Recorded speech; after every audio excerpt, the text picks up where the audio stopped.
2, 1. Okay. Perfect. So Deborah can let us know when individuals start arriving.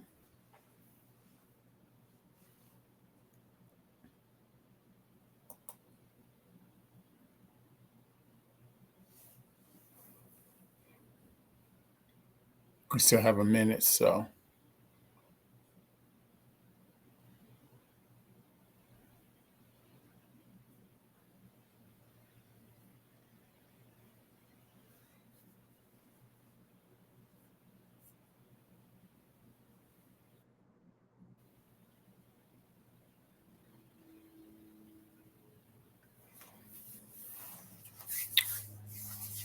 Welcome, everybody. We'll give everybody a few minutes to jump in, and we'll start momentarily. Let's see if everyone's chats are working. Why don't you type in what city you're in? I'm actually in Los Angeles, and Joe is in Washington, D.C. Those that are arriving, type in what city you're in, or country for that matter. We have Houston. Big Houston. I love Houston. Yeah, you and me both.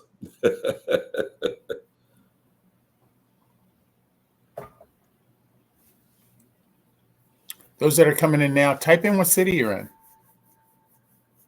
So we'll know. We get a Philadelphia, Philly. That's what's up. Cheesesteak land. Yeah. Give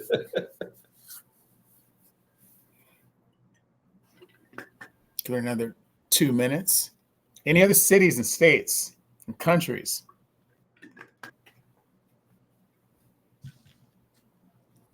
Virginia and Baltimore. That's what's up. I'll be out there pretty soon, early next year. Ontario, not far from me. Oklahoma. Okay. Detroit, D-Town. That's what's up.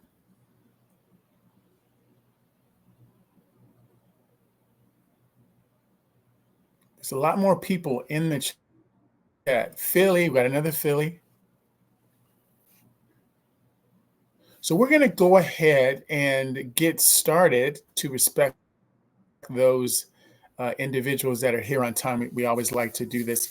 And I just want to welcome everybody to this really important Lunch and Learn.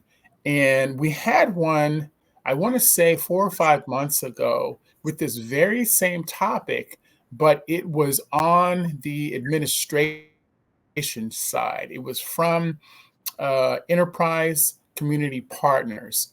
And it was very valuable. There was a lot of great information in there. But we also wanted to do one from the pastor's side. And there sounds like someone is saying that there's no sound. I think other people can hear me because people are typing in their cities. So Ruth, it might be you. So check your sound. Other people can hear me. So it might be you.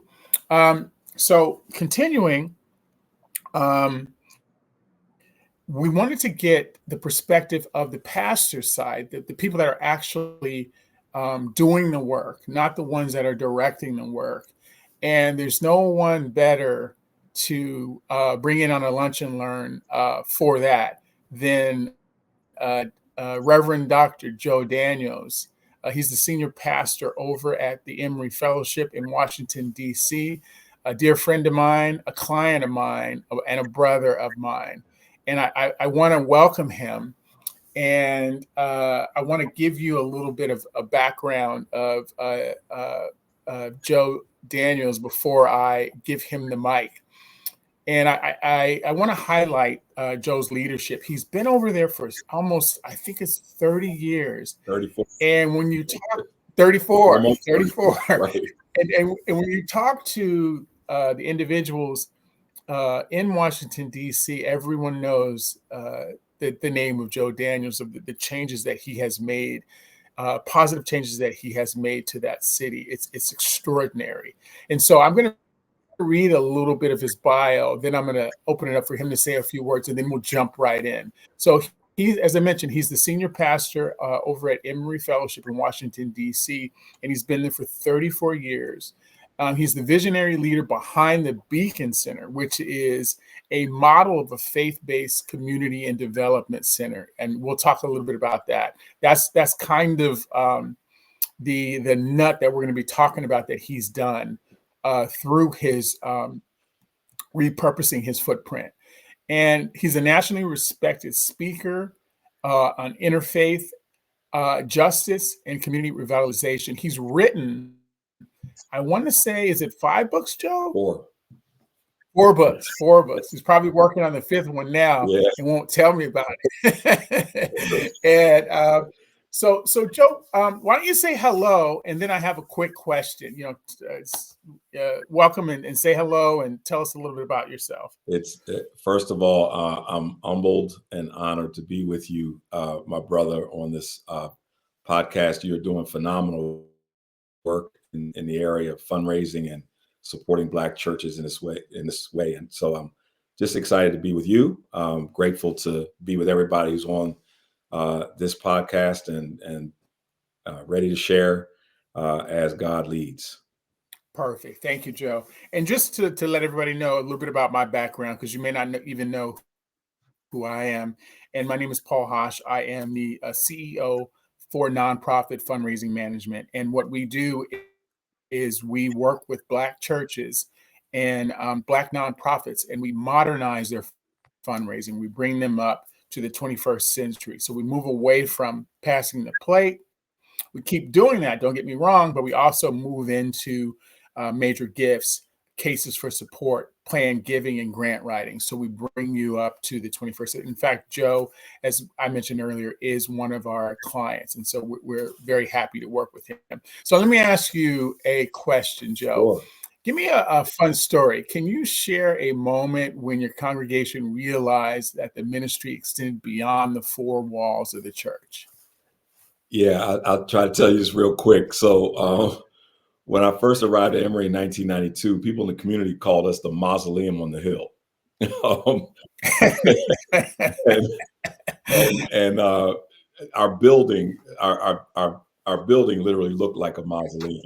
And so, and then there was no life in the building, so it really combined. But oh no. but we had windows around the bottom of the building that were around the parking lot, and the windows went all the way around the church.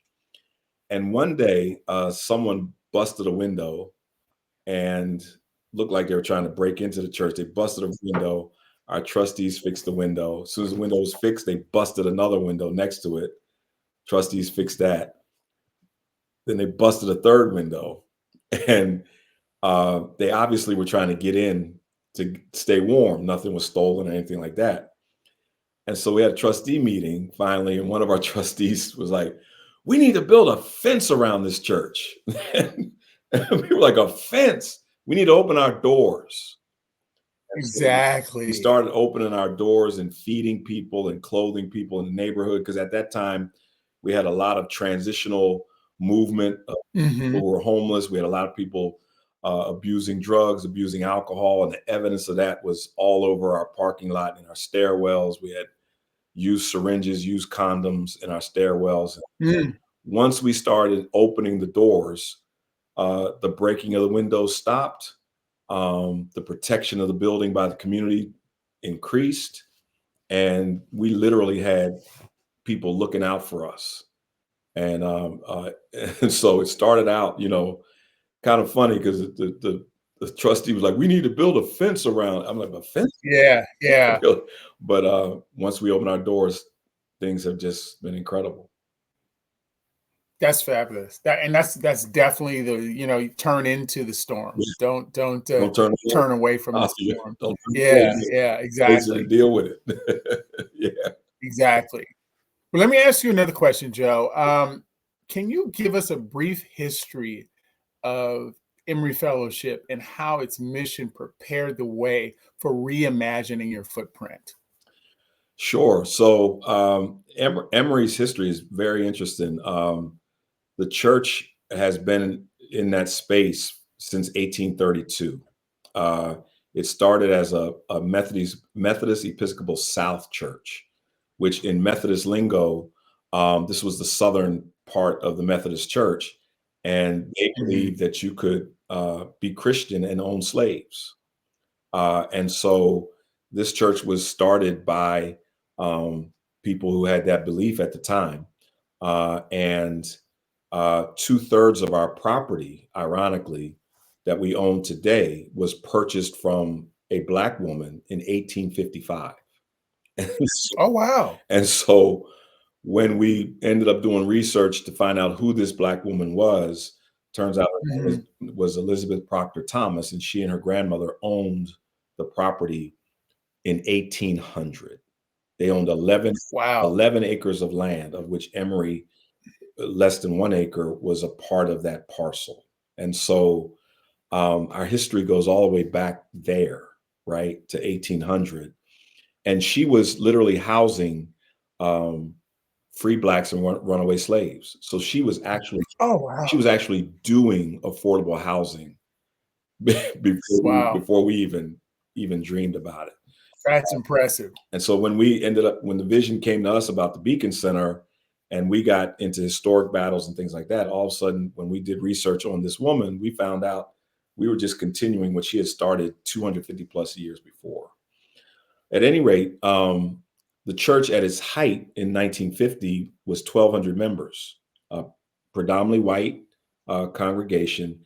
And then the civil rights movement hit, and um, uh, Martin Luther King Jr. was assassinated. And by 1968, white flight started taking off. And by 1976, church was down from 1,200 members to 30 members. And those members were Black. Wow. And from that point, though, the church could only afford part-time pastors. And so I arrived at Emory in 1992 as a part-time pastor Okay. with a church that was about to die. And Wow. we had almost been sold on 2 occasions, almost closed on 3 occasions. And when I arrived, the only thing keeping us open was Mrs. Campbell's school, the Bridges Academy, across the street from us. And so we literally, it was a total revitalization effort. And as we'll talk about, we we began getting out into the community, and we began meeting with the Mhm. community and seeking to connect congregation with community, and that has propelled and continues to propel our growth, our development, and our influence within the community.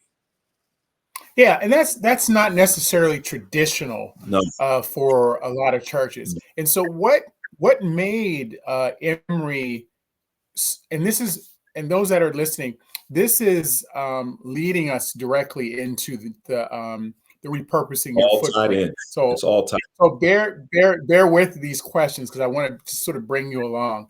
And so, outside of being non-traditional, uh, what is it that made you become non-traditional and be so much focused on the community? And that's not to say that other Black churches don't do that, Right. but it's not the first thing that we do. We're mostly, fix the air conditioner, fix the windows. We're not looking at fixing the community all the time. What pushed Emory in that direction? Our reality in those first several years was so daunting and so overwhelming. We had a crumbling building, we had a depleting congregation, and we had a community around us that was in dire need. And so we went at this by delving deeper into the spiritual disciplines. And what I mean by that is, in particular, we emphasized worship, we emphasized Bible study, we emphasized prayer, Mhm. the disciplines of the Spirit. And as people began to go deeper in that fashion, they began to see their calls, their purposes, their responsibilities as believers in Jesus not only within the four walls, but more so, they began to see it outside the walls. Yeah. And so Jesus was always he was outside. I mean, always I've read the Bible, you know, he was all he was man, outside. he was partying, he was hanging out Right. with folks like, Right. what? He was in the club, he was eating, he was drinking, Yeah. the dude was just like, we paint him as one way, but bro was a man of the people.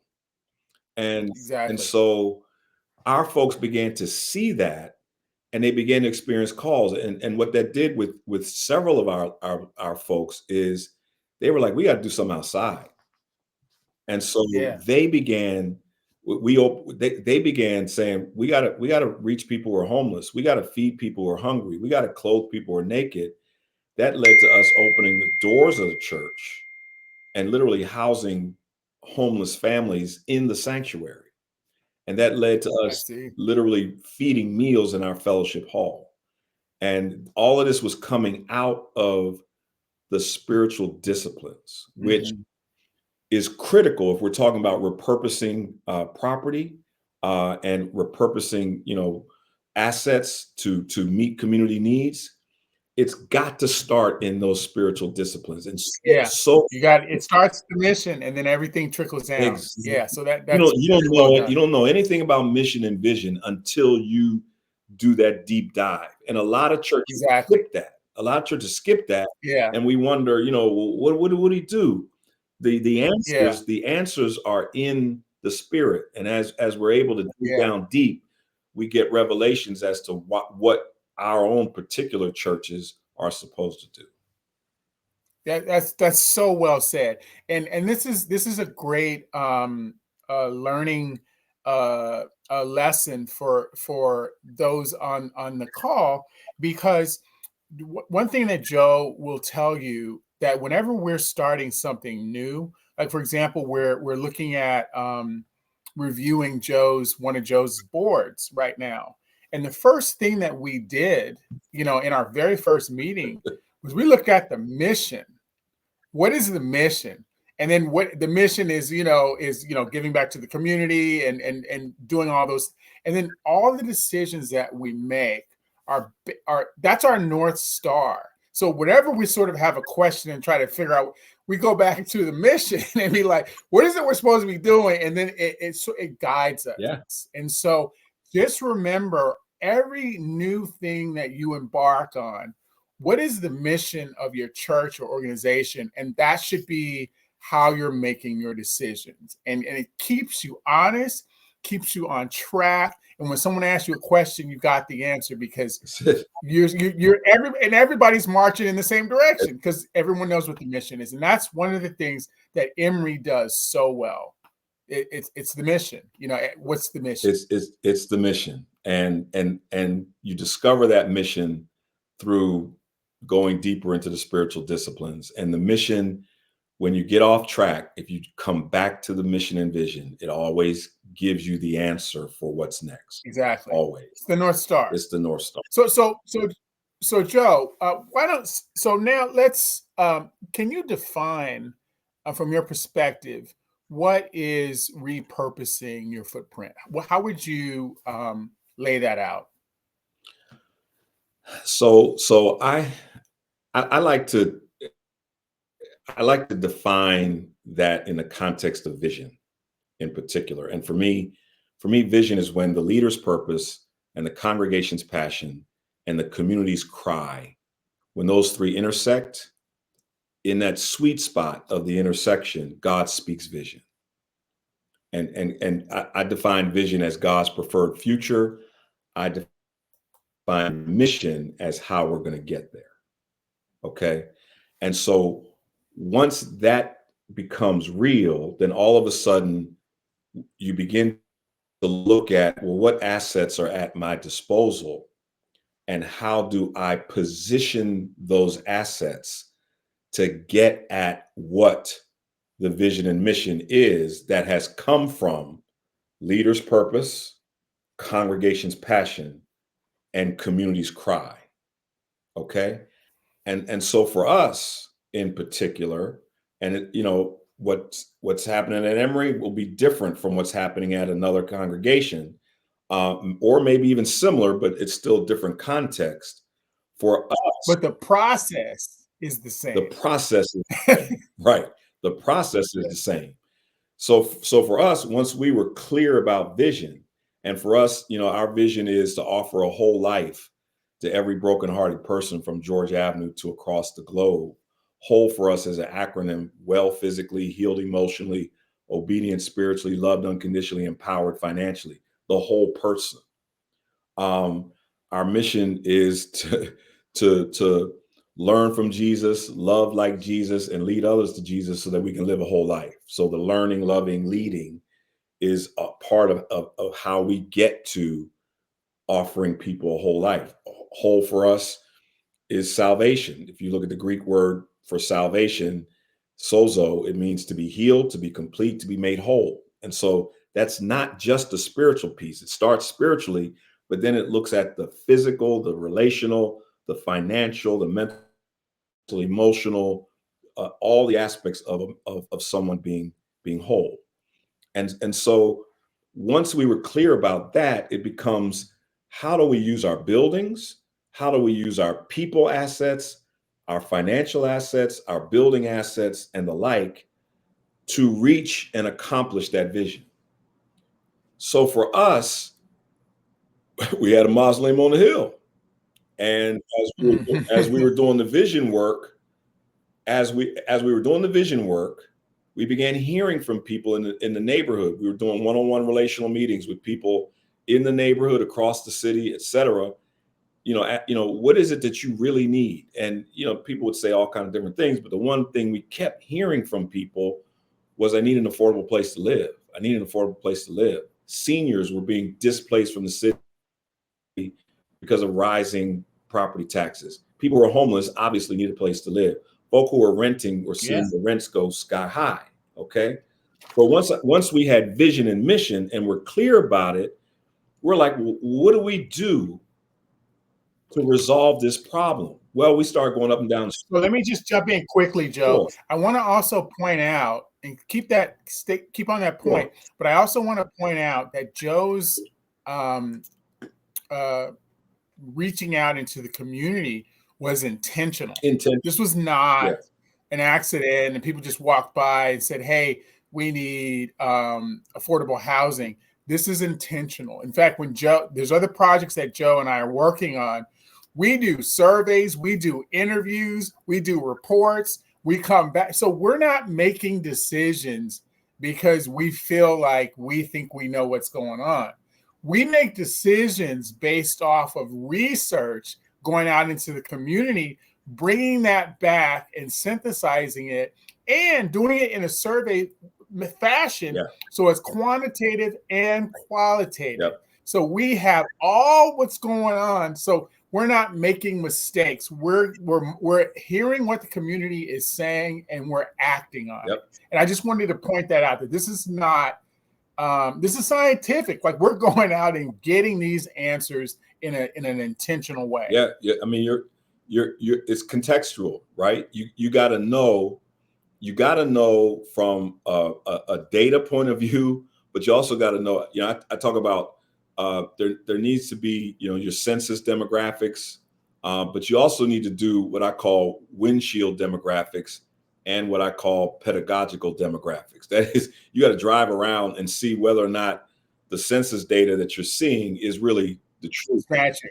Yeah, the qualitative. Right. Yes. And then particularly if you're in the city like we are, you got to get out and walk, because stuff looks different when you walking than it does driving around. And you got to do that during the day and the night, because our neighborhood looks different at nighttime than it does during daytime. And so all of this goes into what you're talking about, that helps us figure out, okay, how do we use our assets to meet needs? Perfect. And so let's pause for a second and put up a poll. And this poll is going to be, and we really want everybody to participate so we can respond to the answers. But the poll is, what is the greatest challenge in repurposing? Is it lack of funding, resources? Is it congregational resistance? Is it preserving history? Is it zoning and regulatory issues? So please fill that out, and we're going to continue. But everybody, please answer these questions. Only 5 people. We have 34 people on the, so everybody answers so we can respond to what your actual needs are. And so we're going to keep it going. But go ahead and respond to this survey. Joe, next topic I wanted to talk about is a bit of a case for support for the Beacon Center. And can you walk us through the Beacon Center project? Like, what is it, how it came to be, and what it represents? So our congregation, and we have 400 active members. Okay, this building project began with 270 givers. 270 givers ended up building a $60 million, fully affordable, 99 unit affordable housing, rental, commercial, and community development project we call the Beacon Center. And so we house people at 60% of the average median income of the city, which is fully affordable. Wow. Because when you hear the term affordable housing, it's all relative, right? It's affordable. Yeah. Affordable for who? Well, again, back to mission, as we've talking about, our mission became to provide affordable housing for marginalized and disenfranchised people, or for people who work infrastructure jobs in the city, but who could not afford to live in the city because of gentrification and the rising costs of living in DC. And so we're talking about entry-level school teachers, firefighters, police officers, security guards, hotel employees, people who without their work, a city cannot exist, who are having to move 1 and 2 hours outside of town to Yes. find an affordable Yes. place to live. And so we're like, well, if we're going to be relevant, we need to figure out how we use our assets in this mission to accomplish what people need. And so we literally, Paul, a couple things happened. We had 2 fires in our church building in 16 months. And so we realized that we had to do something with the building because the building was falling apart, getting old, and literally crumbling in on us. Number 2, you talked about intentionality.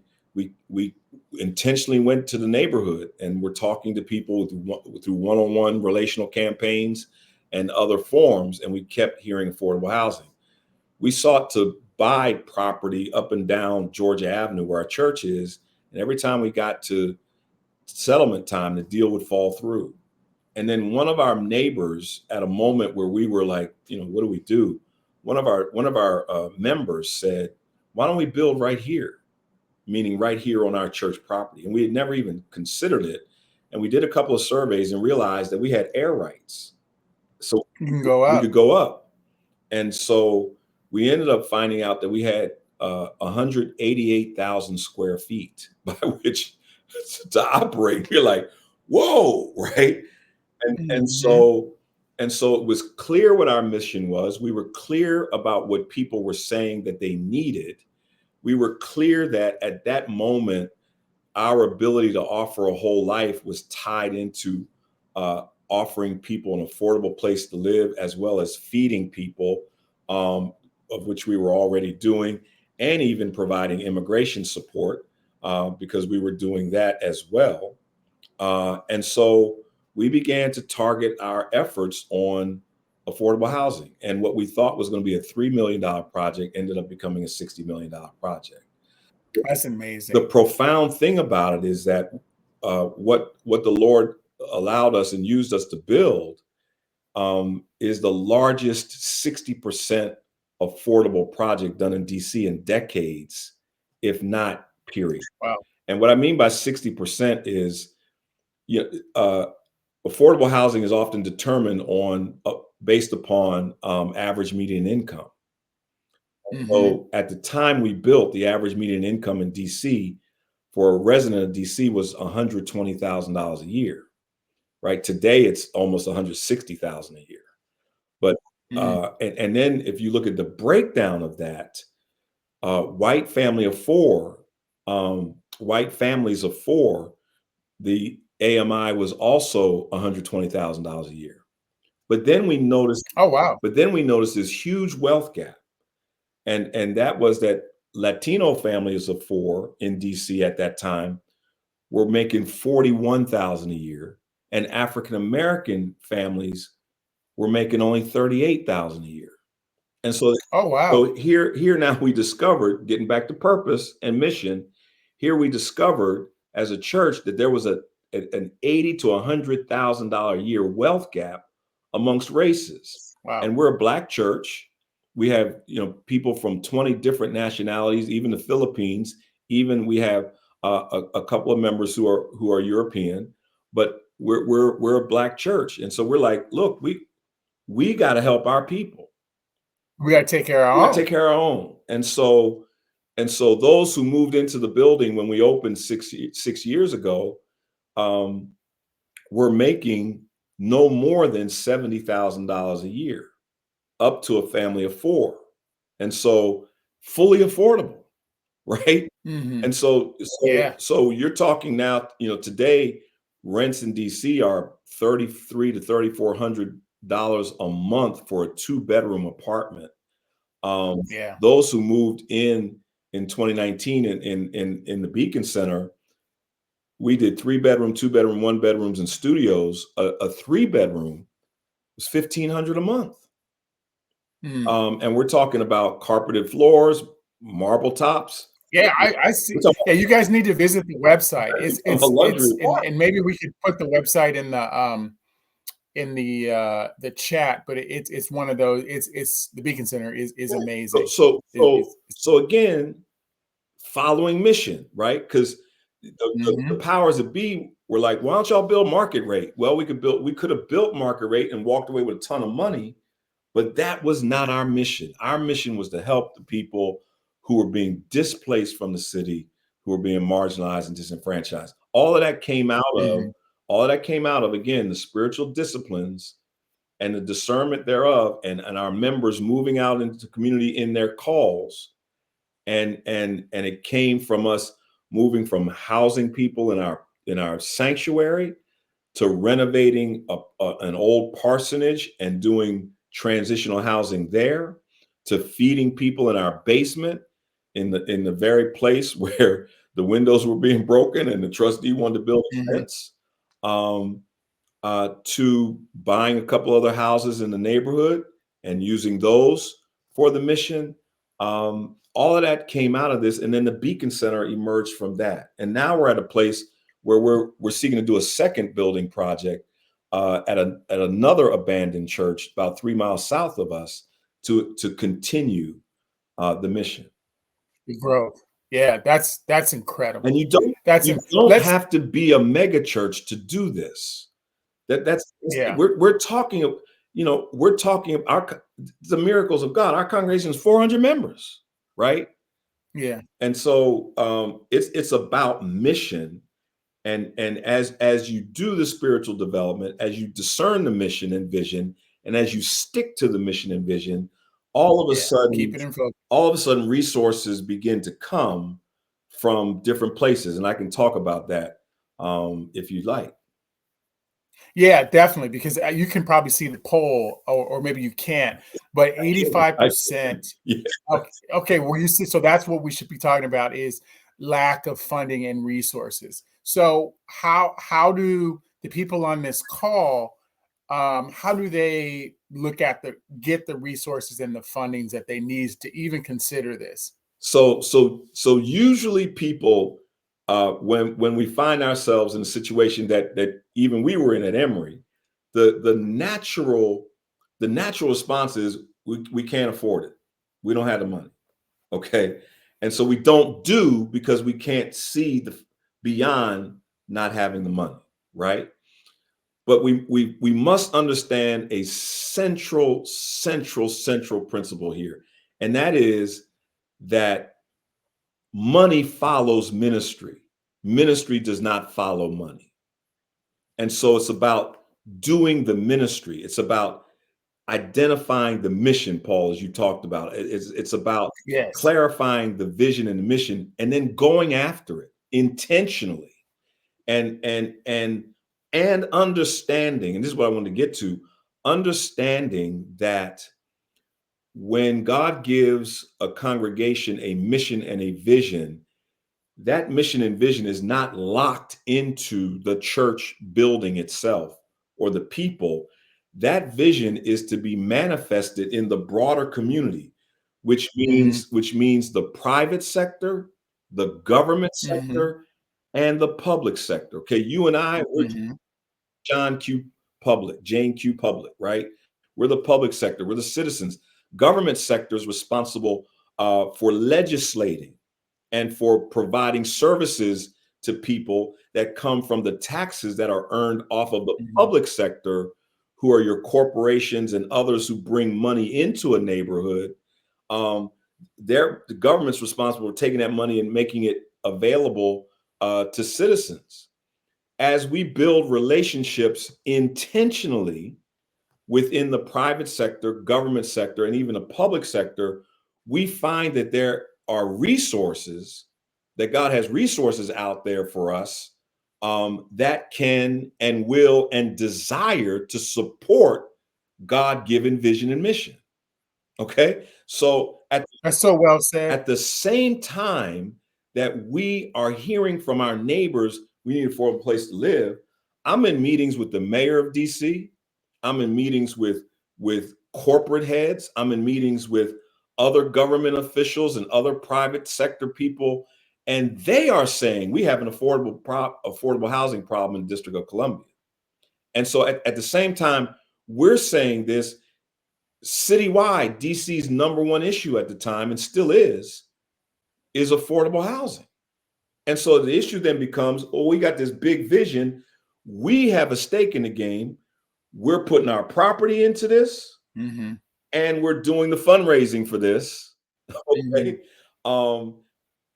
How y'all gonna play ball with us? Where can I sign you up? Right. Like where can I sign? And Joe, I just want to jump in. This is such a I want to put a pin on this so the viewers can understand what's happening here. Is what Joe is also talking about when you approach a big vision like Emory has through Joe's leadership.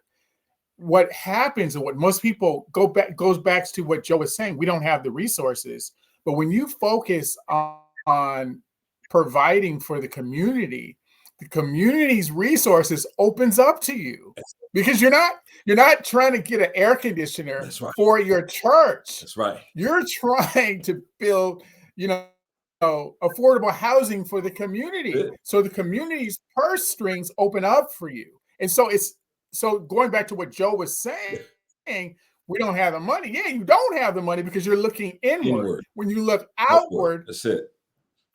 It's you have all these resources that are trying to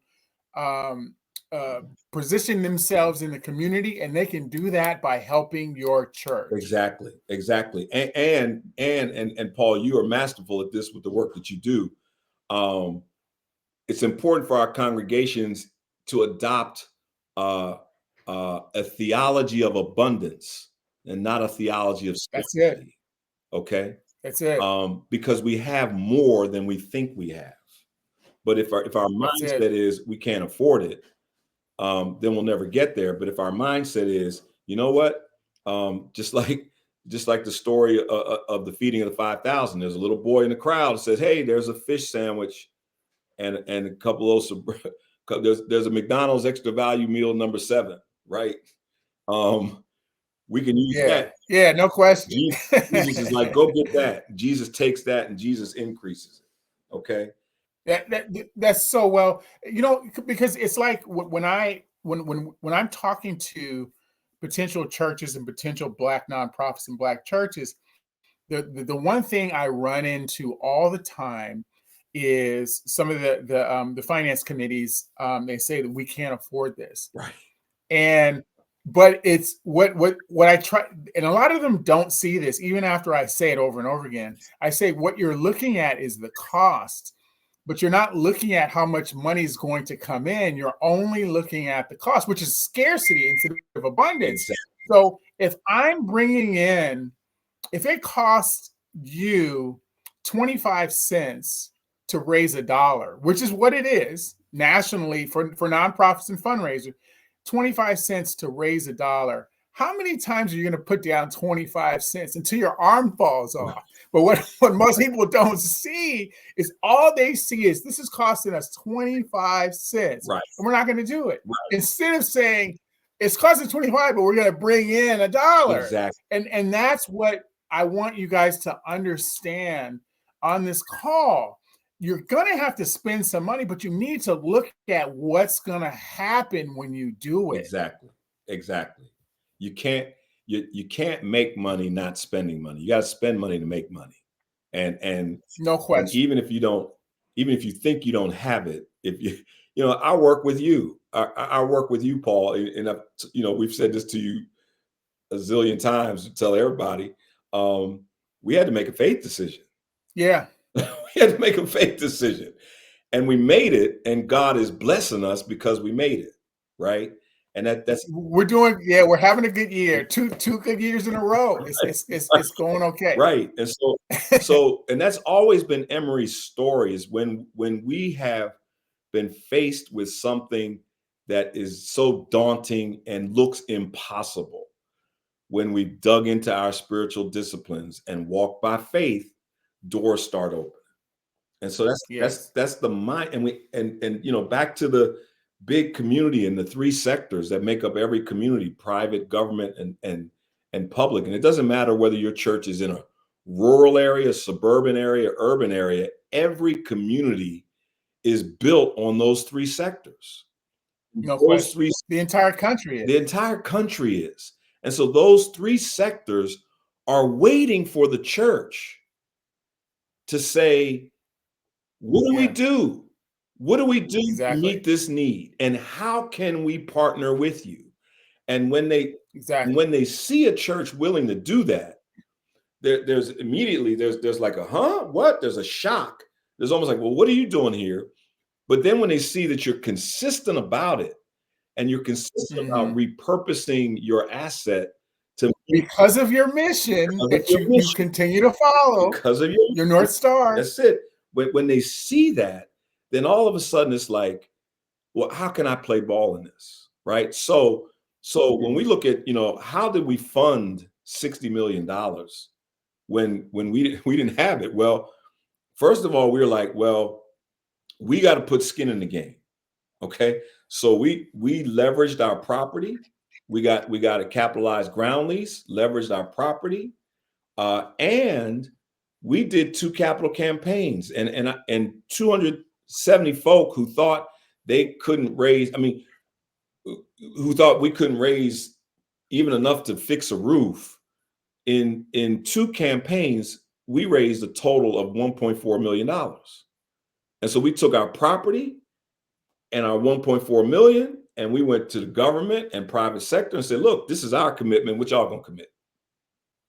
Exactly. And we ended up, between housing production trust fund monies and new market tax credits and 4% tax credits and low income tax credits, a loan from our denomination, and some other donations, we came up with enough to cover the construction contract. Next thing you know, shovels going in the ground. Exactly. And our people are like, wow, how do we do this? Well, we were faithful to God's mission. Exactly. And we were intentional about it. And here this quote unquote small church is now, housing up to 300 people at a time affordably.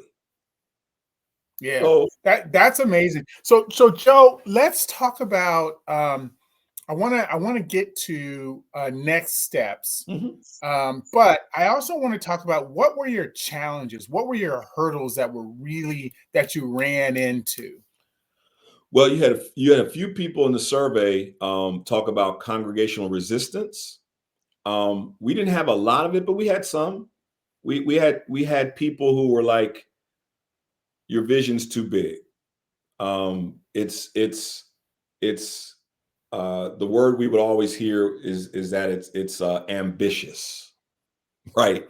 We would even hear that from government officials. It's too big. It's too ambitious. What God gives to you is never too big because God is able. God specializes in big vision. So we had those who were like, it's too big. I don't see how we're going to do it. So we had doubters.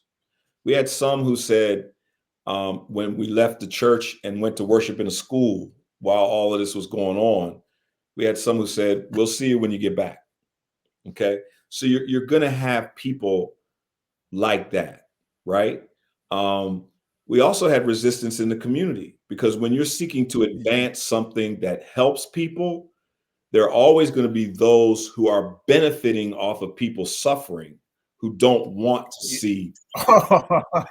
Well said, Joe. Okay. Well All said. right. And so our resistance came from the historic preservation folks within our city. Not all of them, because most of them are wonderful folks, but we had some who, because our property sits next to a federal fort, and that whole history is tied into the black woman who owned the Yeah. property, Yeah. as well Yeah. as Abraham Lincoln. They didn't want us to build next to the fort, and sometimes historic.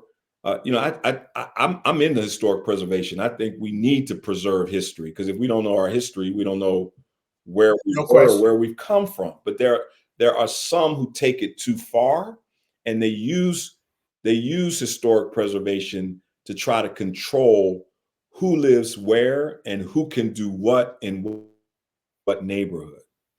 And so it was that small faction that came against us, and they shut our project down. And they literally cost us 2 years and $4 million. But Mm, we had the persistence to the mission that, hmm. that and the intentionality on the mission that kept us going. Okay. And so we just kept pushing, we kept going, we kept working our relationships within the three sectors. Okay. Within the three sectors, and resources kept coming because people in the community, in the city, kept seeing that the value of this project was far greater than the opposition. Yes. Okay. And so that's a huge lesson, that when you're repurposing your property or repurposing your assets for mission purposes and to build community, when people see that your mission is much greater than you and is really focused on a serious need, then all of a sudden the resources to support it become much greater than we could ever imagine. Yes. Yeah, because you're walking the You're walk, walking the walk, man. you're walking the You're, walk, you're walking. and if people are like, I want to be like him. I can't do his work, but I'll support him. Yes, And that's what happened. yes. And so it becomes imperative, and this is what mission and vision does. It allows us to show people something greater than themselves. And Mhm. people want to be a part of something greater than ourselves. And then I'm going to interrupt Joe. And so one of the things that I want to point out is I get to work with all my clients are like Joe. I they're black and they're trying to do something in the community. And there's nothing greater than that for me. And Joe is my hero. And I'm working for Joe to be able to do the things he can do for the community, along with Troy. I see Troy in the chat. Troy is a monster. Troy, Monster if boy. I don't know what would happen if there was And no Troy. if that Troy is just like the right, Everything, left arm, right leg, everything, left leg Troy. everything. Yeah. And so I just want people to know that all all the people on this chat in this lunch and learn, you're my heroes. You're all trying to do something larger than yourselves, which is what Joe is talking about. You can all do this. That's the point of this lunch and learn. You can all do this, and we need to all do this, especially in this climate. Yes. So be taking this information down, and Joe's going to have some things. We're not ending yet, but Joe is going to have some things to send to you that's going to give you more information on how to do this in your community. And so, Joe, why don't you talk a little bit about what their next steps should be? So people are hearing you on the call. What should they do next if this is something that they want to do? Should they call you? Should they? I'm teasing you, or maybe I'm not. Should they call you? Should they? What should they do? Well, people can always call me. That's for sure. I have a coaching and consulting company on the side, the Ananias Group, LLC. So I seek to help people with this. But beyond that, I think it's important for those who are listening to identify where you are personally as a leader, and where your congregation is. Um, and depending on where that is, what stage that's in, I'm always somebody, I begin in prayer. Lord, what do you want? Okay. Because if I'm lined up with what God wants, then I know I'm going to win, because my faith tells me that. So I've got to do my own introspection work, particularly as the pastor. Okay. And it is, you talked about different people, coming and saying this is how you do it. And then there are those who are in it and do it, right? So for pastors and lay persons, and even nonprofit leaders who are on the call, you got to do the introspection work that allows you to discern: am I being the one called for such a time as this to do this work? Because That's well said. requires this work requires the totality of your being. And if you're not willing to be all in, then you don't even need to be bothered with it. Hazel Broadnax, the president of our 501c3, um, phenomenal career as a CPA. She along with Troy and Crystal McDonald and Mark Lau, Reggie Williams, and so many others who led this effort. They sacrificed, and Hazel was about to retire, and she came to me. She said, I'm about to retire and sink a lot of my time and effort in this. I need to know, Pastor, I believe you are, but I need to know from you and hear from you. Are you all in on this? Okay. Because if you're not all in, forget it. So we got to start there. And that's an important step that can't be skipped. I agree. Can't be skipped. Okay. Because this is late nights. This is long days. Can be agonizing. This is hair off your head. This is that, right? Because you were talking about transforming community. Yeah. Using what we have to do it. So that has to be dealt with. Again, being clear about mission, that work, that what we call in the business pre development work, that work to discern mission and to be clear about it, to discern vision and to be clear about it, is essential. It's essential before we get the conversations with architects and developers and funders and all, because they want to know.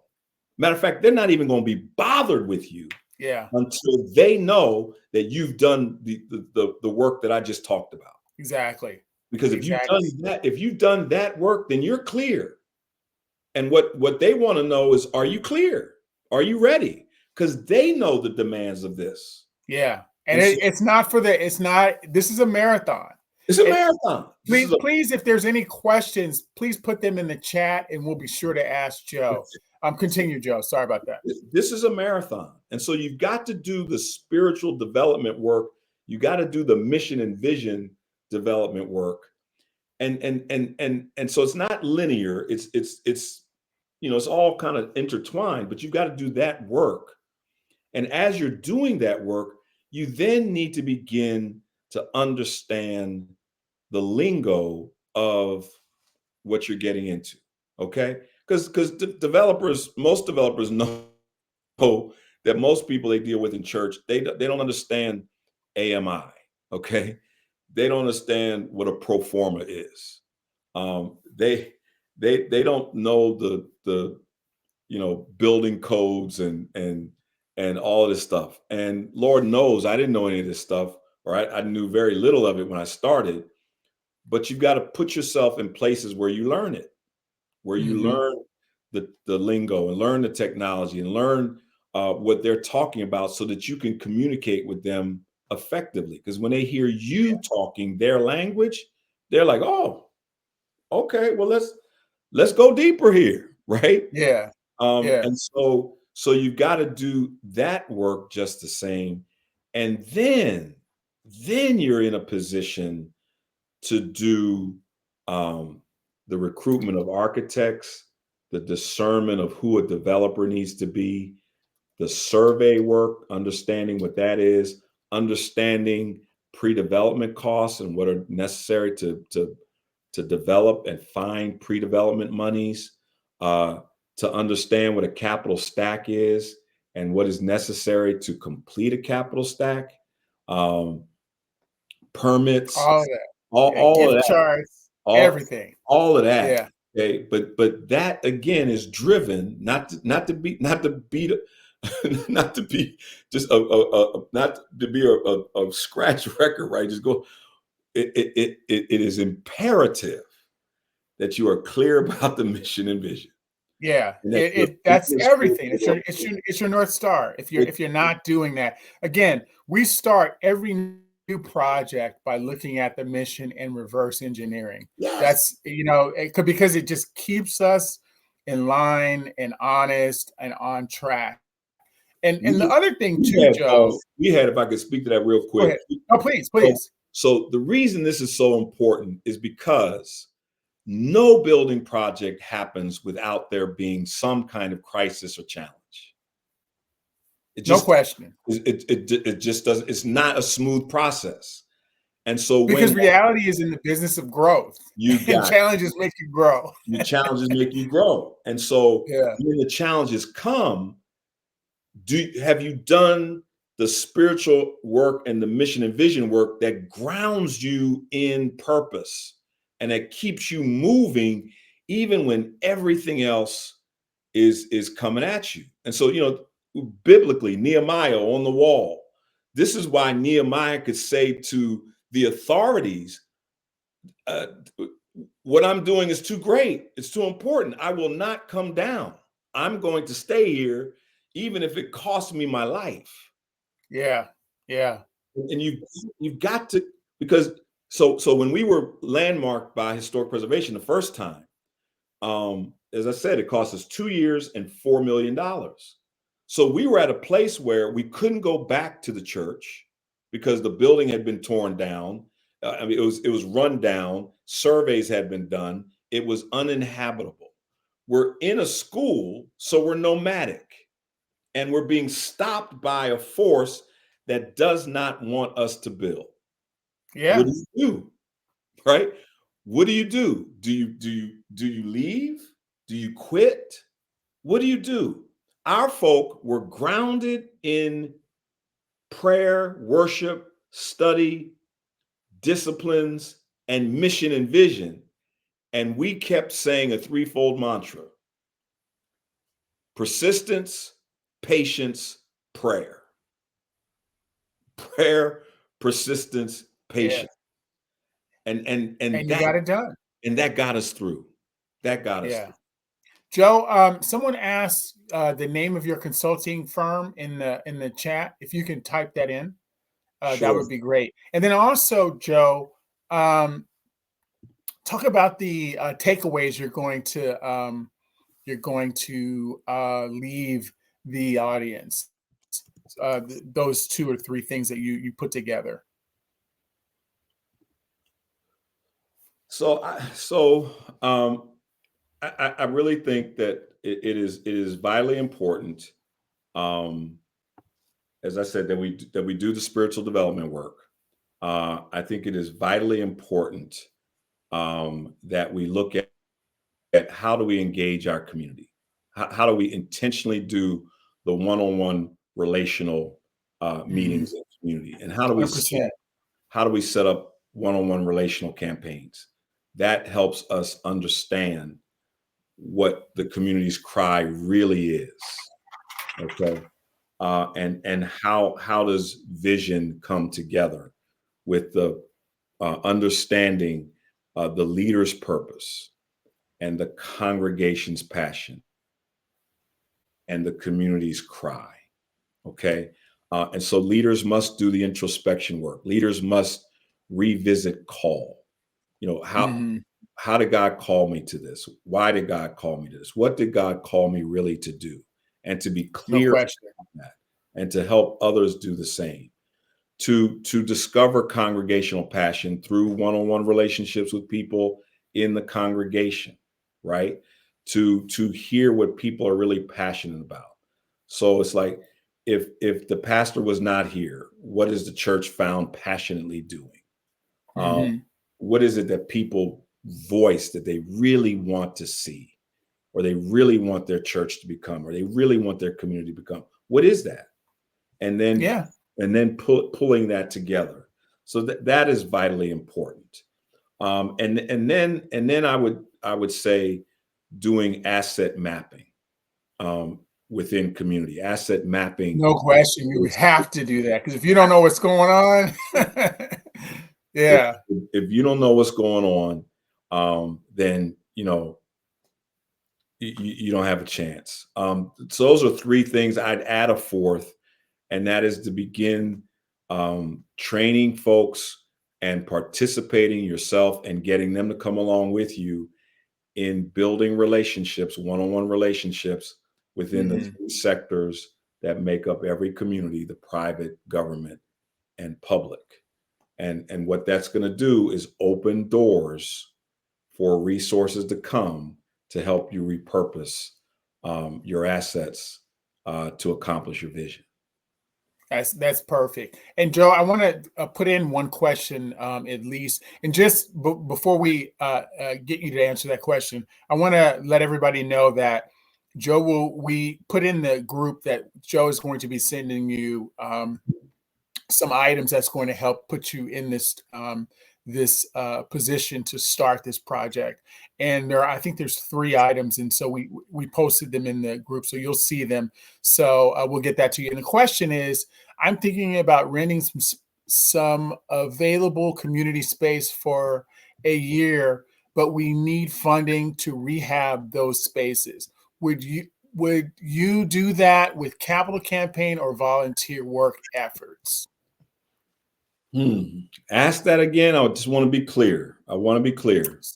Sure. I'm thinking about renting some of our available community spaces. I think that's community spaces for a year, but we need funding to rehab those spaces. Would you do that with a capital campaign or volunteer work efforts? I'd do it with both. Okay. As long as you're clear to the fact that that's what you're being called to do, I would do it with both. Okay. There are groups out here. In our denomination, we have something called Volunteers in Mission, and these are groups of men and women who will see a cause and they will volunteer their services to help rebuild property, to help repurpose property physically. And so there's a lot of pro bono opportunities out here that we discover when we, again, build relationships. But there are things that we need to have our own skin in the game. And so the No question. capital campaign is very important. Well, thank you, Joe. I really appreciate you taking the time and giving your valuable lessons and information to those in the group. Because without someone that's kind of gone through this, it can be daunting for people that have not done this before. So I want to thank you for that.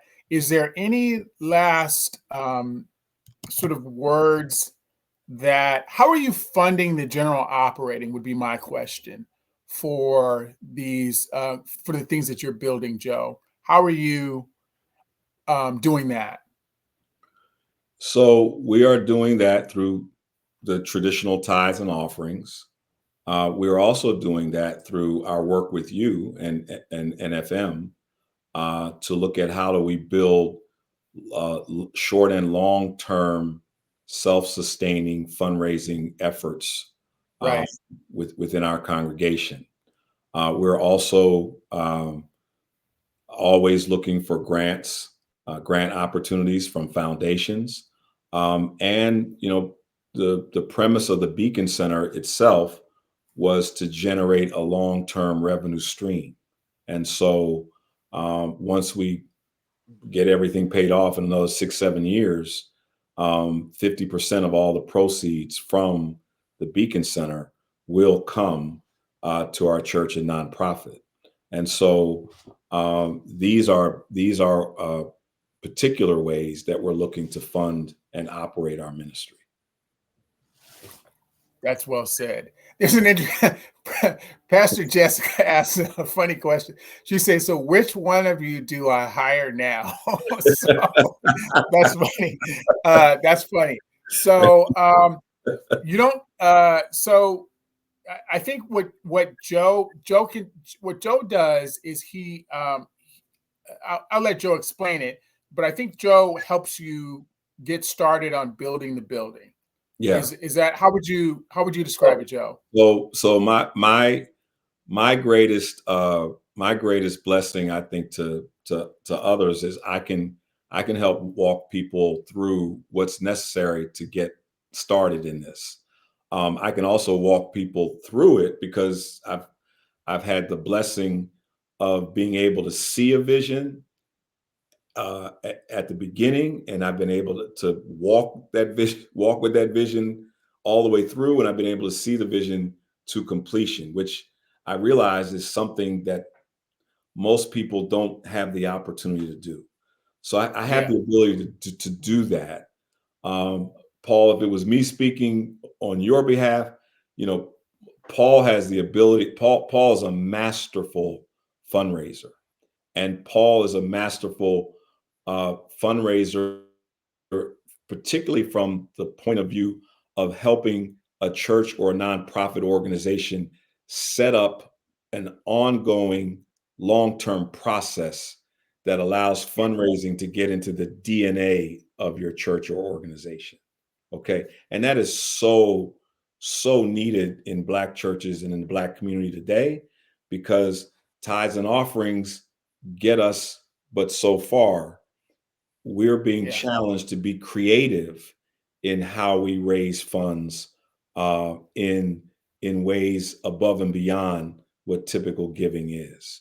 And as exactly. we're able to master that, then we suddenly find that we have um, more than we thought we could have. So it's really a both and. Yeah, yeah. Uh, and just to put a bow on what we do, we focus for NFM, for nonprofit fundraising management, is we work with churches um, that are primarily focused on the operations of the church in the community.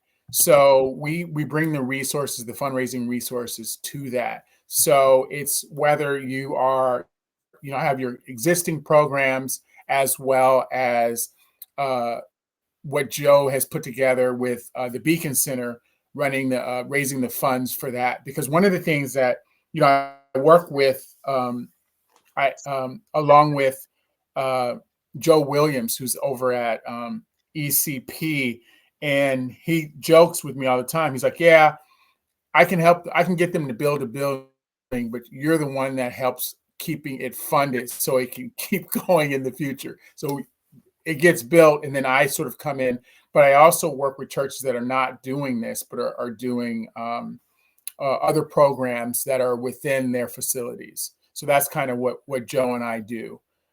And, and I Anything just else, Joe, you'd add to that? yeah, I just want to emphasize, because because you know, we're all in this game together. And if full disclosure, I think some people will come to our church and or ride by the church and think that we have tons of money, and we don't. We've and we don't, because we've sunk our money into the community and making sure the community has.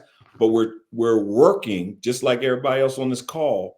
We're working to position ourselves to have these stronger and longer term revenue streams so that we can do as much repurposing um, as possible, because our community needs us. And so um, we're so much better than we were, but we're not a church that's sitting on a $1 million endowment. We're not. We're walking by faith and not by sight. So I share all that to say it can be done.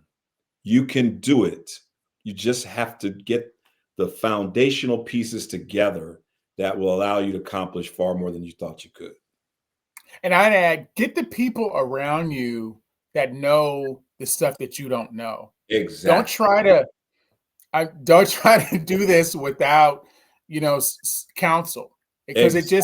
you just end up making huge mistakes that are costing you money and time as well as reputation. You make some big mistakes, people won't come back to you. So really get your expert advisors around you is what I would Don't suggest. take don't take the shortcuts. Yeah, Be willing to invest, as you're saying, Paul. Be willing to invest in people who know what they're doing and who have a track record to prove it. exactly.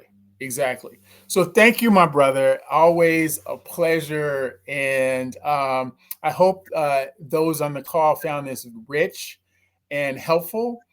And we're looking forward to our next Lunch and Learn. And I believe that one is focused on programmatic development. And I think that's with Dr. Lucretia, and she's going to be talking about how to develop programs that go in these facilities that you build, as well as within your church, and how they can be funded. So you can have programs, but are they fundable? Are you collecting the data? Are you, talking to the people in the community? She has her PhD in this, and she's a sister, and we worked together in Watts, and she built one of the most powerful programs in Watts. And so you will be, it's something that you guys should all chime in and chat. Go ahead, Joe. Which is so great, because if you can have somebody doing that work while you're doing the work we've talked about today, you're so far ahead of the game. Yeah, no question. Because most people don't know. Like when I ask them, do you have a program? They'll say, yeah, we have programs. We have this, this, and this. I say, okay, well, what are your goals? And they look at me like I'm speaking another language. And I'll say, well, what are your KPIs? And they're like, we don't know what that means. And so you don't have a program, you have services that you're delivering, but that's not a program. And so what Lucretia does is she shows you how to put together a program. So, but anyway, thanks everyone for being on this call. Joe, I love you, man. I guess I'll be talking to you in a couple hours. Yep. And so thank you all. And we truly appreciate you. And Joe, I'm gonna give you the last words. Like I said, I'm just humbled and grateful to be here with you. And I hope and pray that, what we talked about today is a blessing to a lot of people and will help transform communities. I think this is great. Thanks, bro. I appreciate the opportunity. Love you, man. Take care. All right. You too.